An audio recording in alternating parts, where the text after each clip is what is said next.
Guys, what's puberty? I don't know. It's probably not important. Whoa!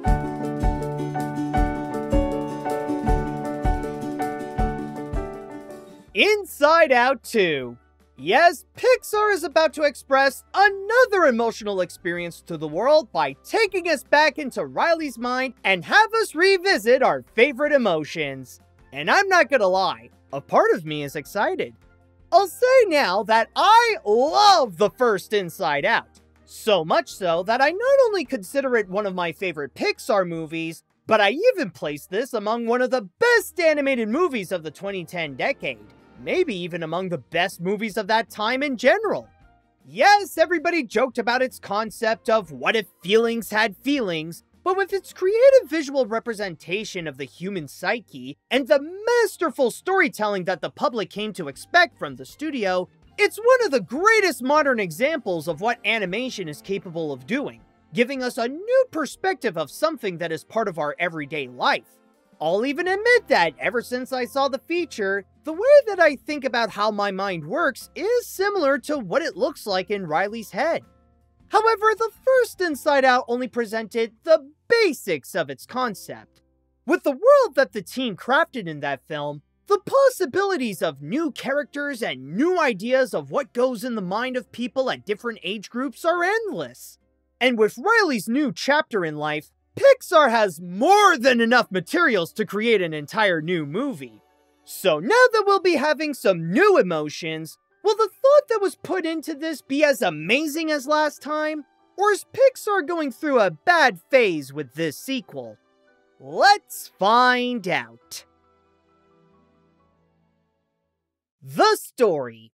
Set right after she turned 13, Inside Out 2 takes a look at Riley after she hit puberty, and the struggles that the emotions experience after that alarm sets off. What is that? Now I know some people might be asking, didn't Pixar already do a movie about puberty with Turning Red? Well, technically yes, but there is a difference. Turning Red is a metaphor about the physical changes of puberty, particularly with girls who have to get used to their periods. Inside Out 2, on the other hand, examines the psychological changes that come with puberty, and how it's a challenge not just adapting to one's own updated mental state, but also to the changes around them when entering high school, and making friends with people who may be older than you. Similar to the first feature, the movie is a balance between two stories that connect with each other. One is about Riley entering a hockey camp where she gets a chance to get into her future high school's team, but her desperation to be part of it gradually grows to the point of not realizing the sacrifices she's making along the way. The other that's in her head is about the new emotions that entered headquarters after Riley hit puberty. And with anxiety taking charge, she discards the original 5 and the personality they made for her in order to build a new Riley with the prospects of giving her a better future. It's not forever. It's just until Riley makes varsity or until she turns 18 or maybe forever. I don't know. We'll have to see. Bye! Thankfully, just like last time, that careful balance with the storytelling works great to show how the events between the two are connected, presenting how anxiety's commands affect Riley and her chances to be part of the team, and how Riley's actions make it harder for Joy and the others to get back to headquarters. But of course, as this is Inside Out, the film's biggest goal is to leave an emotional impact to the audience throughout, and the team was able to do it again. In a way, the movie is a study on anxiety and what happens when it controls you, presenting it as a metaphorical animated adventure as it uses the feature's world building to present the mental dangers of when it takes charge and the consequences to the person in the real world. Playing with the intensity of the moments with how far Riley will go to join the team and highlight what is at risk when she could lose herself. We all had moments where we lost that sense of who we are, but this movie does a great job to emphasize how that can be destructive. You aren't packed yet? I'm the worst! Well, that's a preview of the next 10 years. However, I would lie if I say that the writing is perfect. While they are minor, there are a few flaws that cause this to misstep a little compared to its predecessor. There are times when I notice when it's like the script was being written by Anxiety herself. I get that this has a running time of around 90 minutes without the credits, but sometimes I feel like the storytelling rushes itself to quickly get to the next plot point and not give time to establish the changes that are being set in place, especially between Anxiety entering the scene and when the original team got kicked out of their own headquarters. Riley's life is more complex now. It requires more sophisticated emotions than all of you. You just aren't what she needs anymore, Joy. Also, I can see the issues related to how the sequel is rehashing some of the same plot elements from the original. When Joy and the other emotions find themselves out of headquarters and have to find their way back in order to save Riley, the parallels do become noticeable and it can feel a bit like the story is starting to repeat itself. But again, even with those criticisms, they don't take away from the experience to capture that same engaging spirit as its predecessor, especially as it holds a strong message to tie all this together.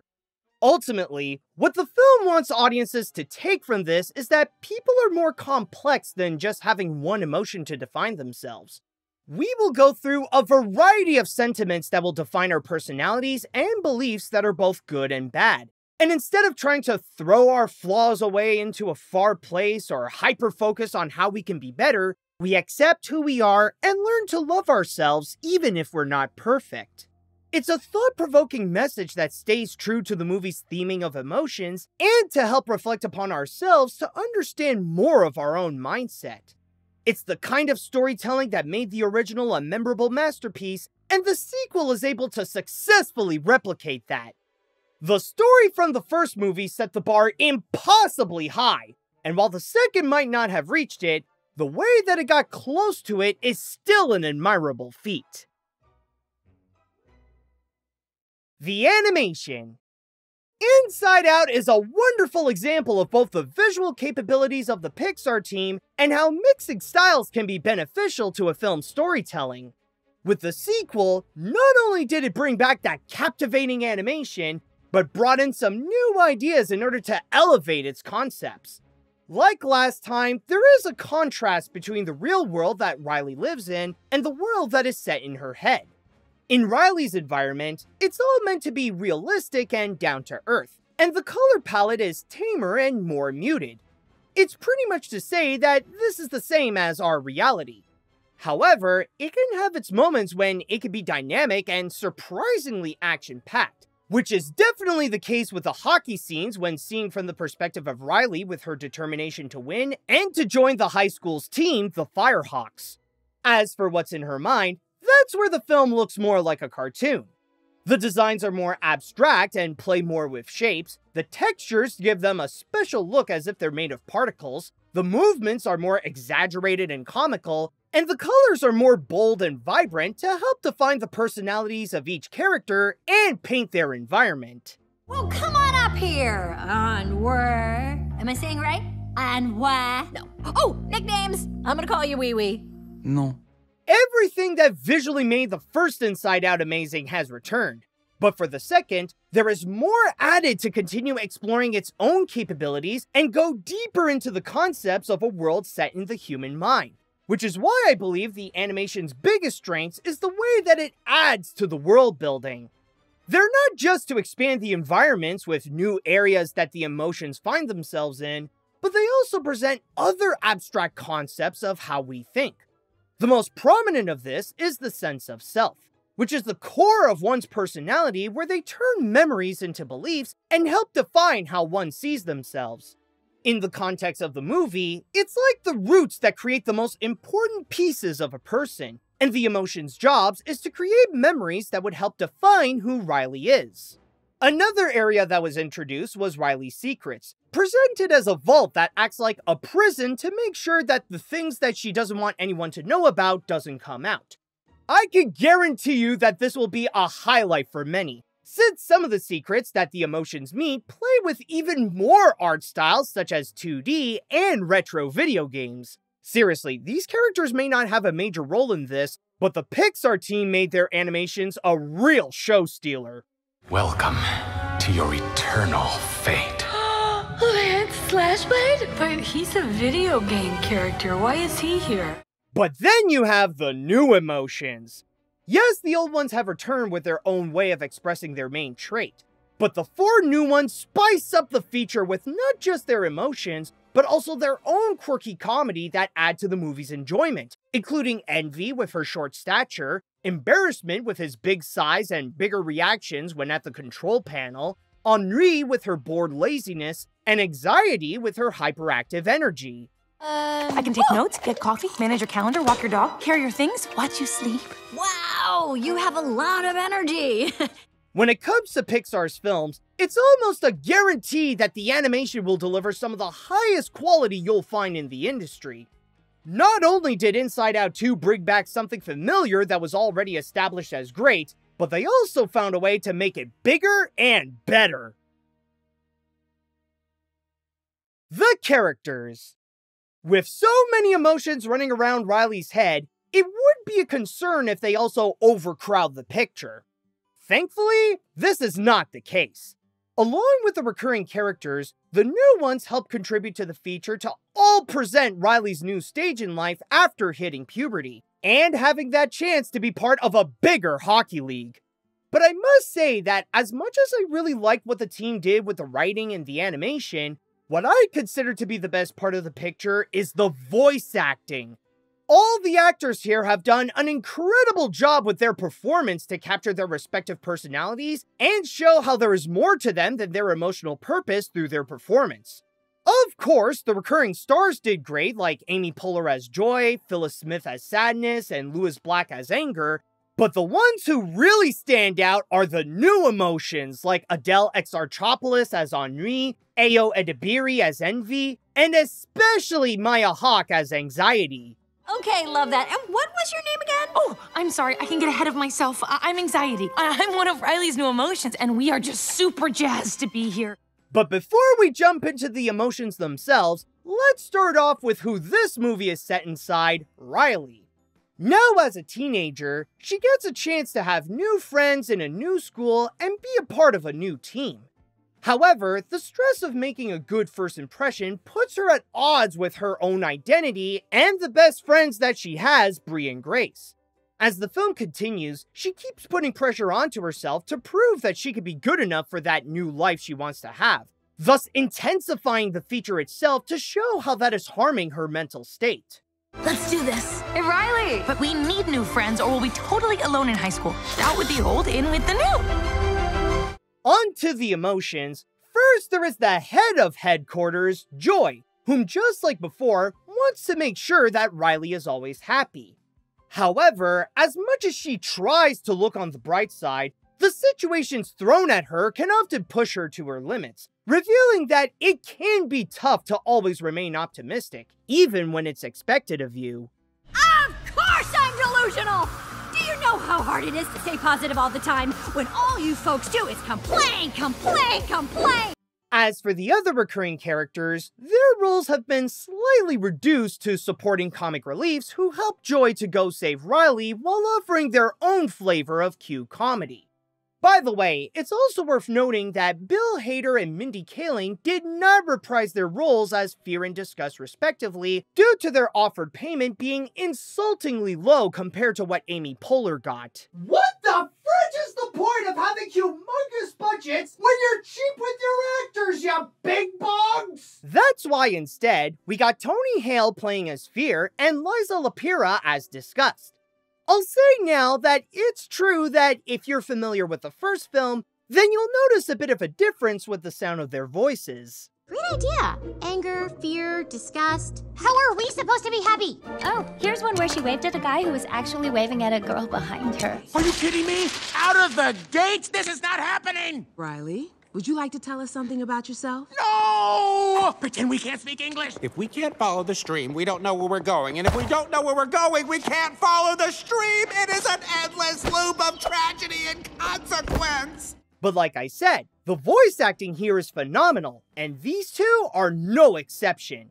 They captured the charm of those emotions so well that they made the update virtually unnoticeable.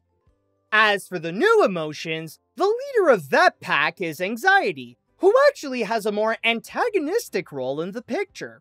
She wants what's best for Riley as well, but her impulsive behavior mixed with her high stress causes her involvement to go quickly overboard. She desperately wants to take control that part of her job is to make sure that nothing is in the way of her leadership, even if it means getting rid of the older emotions. I'll give the movie credit that they nailed the personification of anxiety and how the feeling of not being good enough is like if you have an orange freak taking control of your head. No, not that one! And my job is to protect her from the scary stuff she can't see. I plan for the future. Oh, I can show you. You're gonna love this. As for the other newcomers, there's Envy, anxiety's little second-in-command who admires everything around her, Henri, the goth-like phone user who is always chill while showing no cares at all, and Embarrassment, the super shy big guy who wants to do the right thing, but is like Sadness by being worried if he'll mess things up.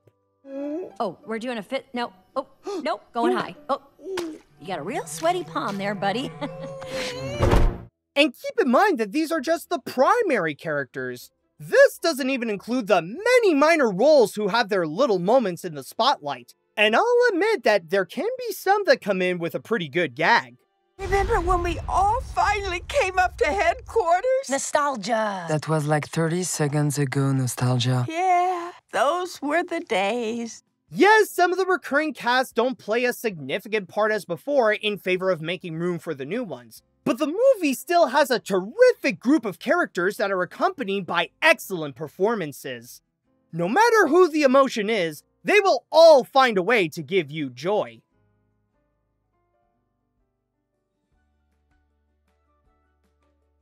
It's honestly debatable if the second film is as good as the first, but if not, then I say it's pretty close. And since I consider the original to be one of Pixar's best, then this still counts as an incredible achievement. Inside Out 2 is not only a worthy sequel to its predecessor, but a fantastic animated feature that will leave you and your emotions satisfied. It brings back the elements that made Inside Out amazing with clever writing that is packed with an engaging story, a powerful theme of emotions, and thought-provoking commentary on the human mind, but now with an extra layer with more fun and memorable characters, admirably creative animation, and incredible voice acting. If you're a fan of the first Inside Out, then this is definitely worth watching, and I'll even say that there is a high chance that it will meet your expectations. Even for people not familiar with the 2015 film, I still recommend to watch this movie. It's not every day that an animated film can fill both your heart and your brain the way this one does. And if this review gave you some joy, then hit that like button and come subscribe to my channel. You could watch me express a whole lot of emotions as I talk about many other animated movies. I've personally enjoyed the recent films that they brought out, but I think Inside Out 2 is Pixar's best feature since Soul, and that's a great reason to give this the Animat seal of approval. I know Pixar was worried about their future and if people still want to see their works, but with how this movie turned out, I think they could finally put their anxiety at ease.